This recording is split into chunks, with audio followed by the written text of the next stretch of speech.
Do you or a family member suffer from range anxiety? Help is available.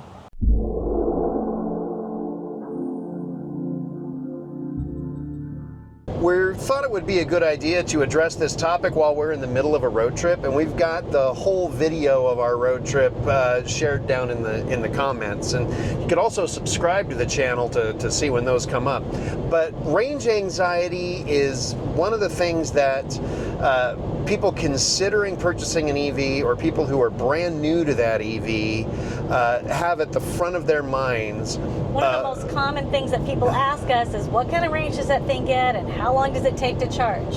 And you know that they're thinking of it in terms of stopping at a fuel station like you would with a gas station and having to fill up. And they're thinking that they're going to have to stop every few days at some sort of filling station and wait for a long time. Some people even exaggerate, finding the longest possible charge times at the most expensive possible price and the lowest possible range, and tell you that that's normal for an EV, which of course it isn't. So we want to talk a little bit about how range anxiety works, how you can kind of alleviate it a little bit by just knowing a little bit more about how EVs are. If you know more about the cars, and then you know some more about what charging infrastructure exists, the range anxiety will go away. Most people do not drive enough miles in one day to worry about the range of their EV. So first off, if you have the ability to charge at home, you should not have range anxiety at all, because you can get home, plug in, and you're good to go. Now, if you drive less than 40 miles a day and you get home from work and you're able to plug in when you get home from work and not go anywhere until you go to work the next day, you can plug in and recoup your vehicle's driving range just off of a regular 110 plug. We used to do that with our Fiat all the time. We have a level 2 charger now, but yeah, we used to drive where we needed to go, come home, plug in overnight, and it would take several hours, but it didn't matter because we were sleeping anyway. We were home. We were making dinner, eating dinner, watching TV, playing video, whatever. We were being at home. Now with a level 2 charger, you can handle much more of that mileage during the overnight hours and the time that you're at home from your work day.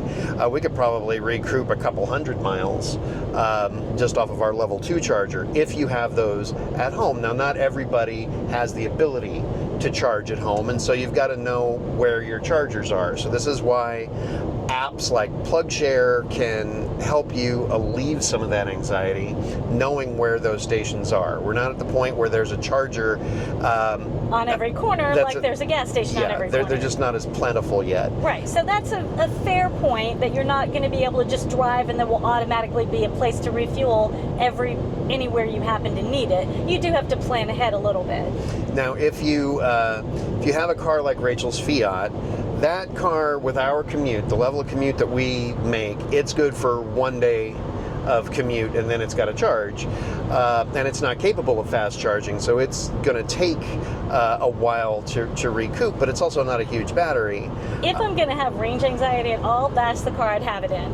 If it turns out that I have to make multiple trips in one day, or I have to do a lot of errands, that's when I start to be concerned, and occasionally I do have to get an extra charge, but that's an old technology vehicle. If you're not familiar with the channel, the Fiat that she's talking about is a first-gen Fiat 500e. That is a compliance car that has under 100 miles of range. Rachel says 88 miles of range on a good day. And it does not have DC pins, so it's only a J1772 plug, so it can only charge at level 2 speeds. It can only take 6 kilowatts at its fastest speed.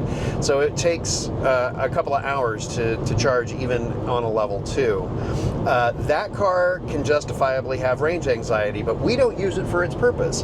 That car is built for somebody who lives in a city that is going to only drive maybe 5 miles to work and 5 miles back, and we push that car's range on a daily basis. Yeah, I drive 20 miles to work every day. And then back, and occasionally do some errands. Yeah, sometimes do other things. So I'm careful about it because the car was really not designed to go such long distances. But that's, as I said, that's an old technology car. Luke says it's technology from 2013, even though the car was built in 2018. But the newer vehicles do not have that problem. This vehicle that we're in is a 2022 Tesla Model 3. We also have our 2022 Chevy Bolt EV at home. These cars are both capable of over 200 miles of range. They both say when they have a full charge over 250 miles of range. Now, we don't drive that much in a day, and most people do not. In fact, I've got a video proving that I can take this car on my work commute 2 days in a row without worrying about plugging in. And if I'd have been really conscious about turning off things like Sentry mode and cabin overheat protection and scheduled departure, if I had just turned all those things off, I probably could have gotten a third full day without plugging in on my commute. And my commute's 60 miles round trip. He has a longer commute than most people. Statistically, most people in the United States commute a half hour or less to work, and he commutes more than that. And in that case, in an EV capable of the range like this one, and this is not even an extended range Model 3, this is a standard range Model 3, and it's possible that you could get by only going to a Tesla supercharger or a DC fast charger once a week, and all you got to know is where that is and plan out what you've got to do. A lot of chargers in towns are going to be at shopping centers like Walmarts and Sam's Clubs and things like that, and you plug in to the fast charger, go in and do your shopping, and it'll be done by the time you get out. But you kind of have to change what you're doing with that. The big thing about range anxiety, though, is changing your mindset. Yes, you can charge your battery full once a week, and it'll take you an hour at a DC fast charger or a half an hour. But you don't want to do that kind of on the regular basis. Find a way where you can charge at home if you can. If you rent a house, talk to your landlord about just getting an outlet on the exterior, or if you've got a garage that's got a dryer outlet, you can plug the level 2 charger into that. A lot of newer apartments are being built with level 2 EV chargers on property.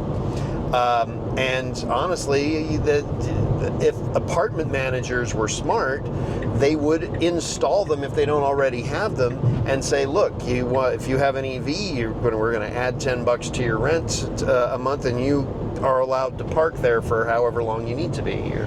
Really, the thing is, this is planning that you need to do before you purchase an EV and or before you choose where you're going to live. If you already have an electric vehicle, you're going to try to choose a place to live that has level 2 chargers there at your home. If you live at a place that doesn't have a level 2 charger, maybe an EV is not the right purchase for you at this time. Especially if there's not a convenient place to charge nearby. Right. If there is, great, go for it. Some level 2 chargers are inexpensive to use, and sometimes they're even free. But what I was talking about changing the mindset is you don't want to drive the vehicle down till it's got a quarter of a tank or less and then fill it up all the way to full.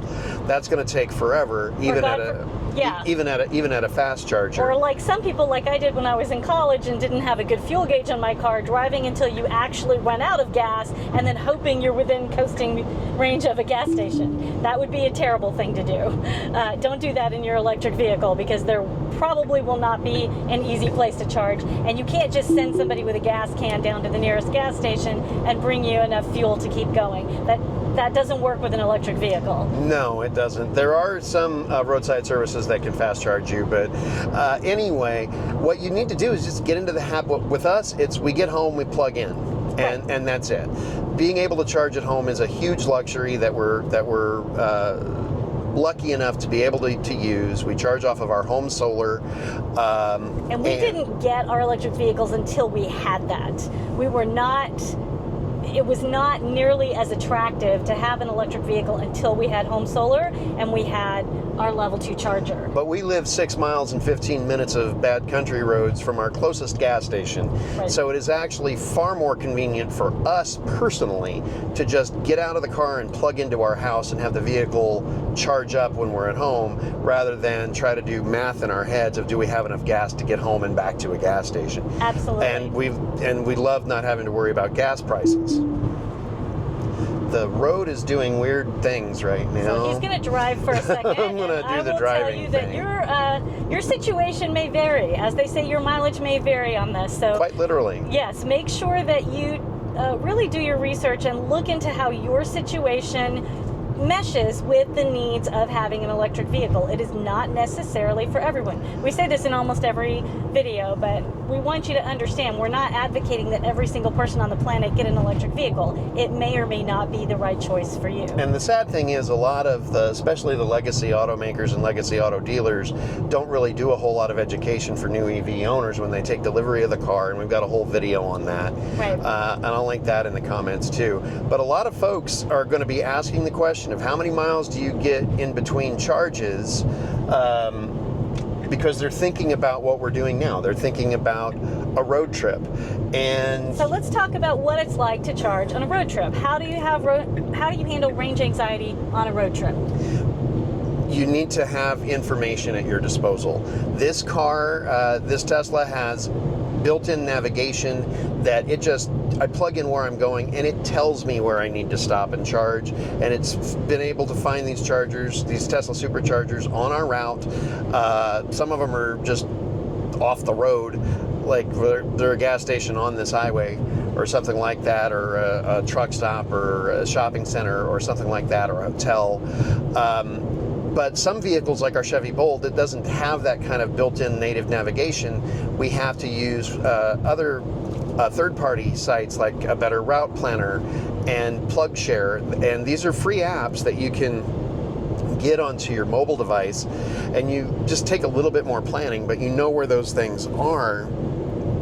Yeah, with the Bolt, it really did take quite a lot of extra planning, to be fair. And for Luke, because he likes that sort of thing, it was kind of a fun game.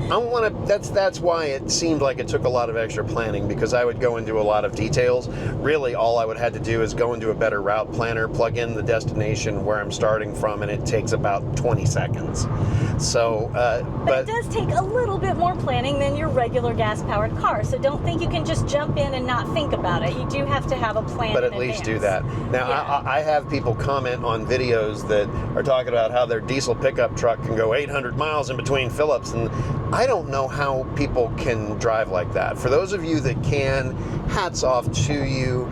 Good job. We have to stop about every 100 miles or so to go to the bathroom. I don't know about you, but so yeah. that's just how it is. And I've had people leave comments that are kind of mean, that say, well, you just guys have weak bladders. Like, no, sometimes we want to get out and stretch our legs, and we don't want to rush. It's not a super race to get there. We were racing the clock yesterday on our way to our destination, but we were still able to stop and charge and take breaks. And there was even one spot that wasn't a scheduled charge stop that we had to do it. This is not a long drive. From Fort Worth, Texas to Amarillo, Texas, there are EVs out there that exist that could have done this in one shot.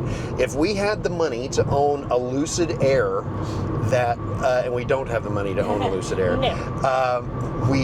we could have left home at 100% state of charge and made it all the way to this hotel in Amarillo without having to stop once. Now, for fuel. But the car could have done that. We'd have to stop for other reasons. We couldn't have done personally, as human beings. And if you want to say I have a weak bladder, you're right, I do. I've had 2 kids and I'm over 50. I'm sorry. Some people just need to use the bathroom a lot.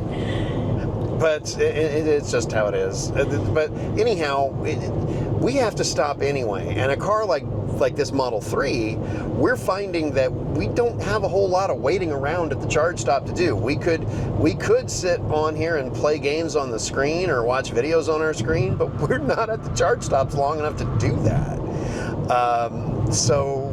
Yeah, so point being that even as little work as it takes to go on a road trip with the Bolt, it takes even less to go on a road trip with the Tesla. It does do almost all the work for you, but you have to at least plug in your destination and make sure that there are charge stations between you and your destination. Now, there are some places still in the United States that you cannot get to with an electric vehicle that doesn't have huge range, right? There are some places that don't have the infrastructure yet. If you're driving cross country, there are some routes you really just can't get there from here. So you need to be aware of that, and the infrastructure is growing every day, but there may be some places that you can't get to with your EV, so check that before you buy one or before you plan the trip.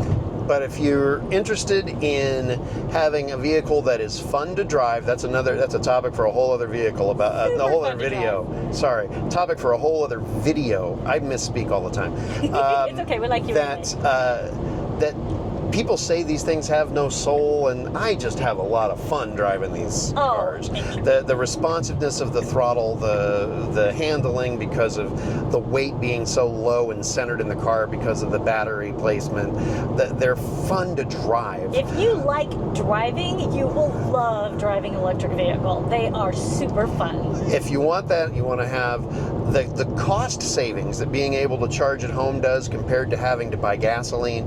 If you're interested in that and in all of the other benefits of an electric vehicle, don't let the range scare you off. We've got a whole bunch of other videos that I said you could subscribe for more. So let's wrap this one up. If you found this video informative, entertaining, give us a like. If you've got some other things that you'd like us to bring up, mention them in the comments. Thanks for watching. Bye.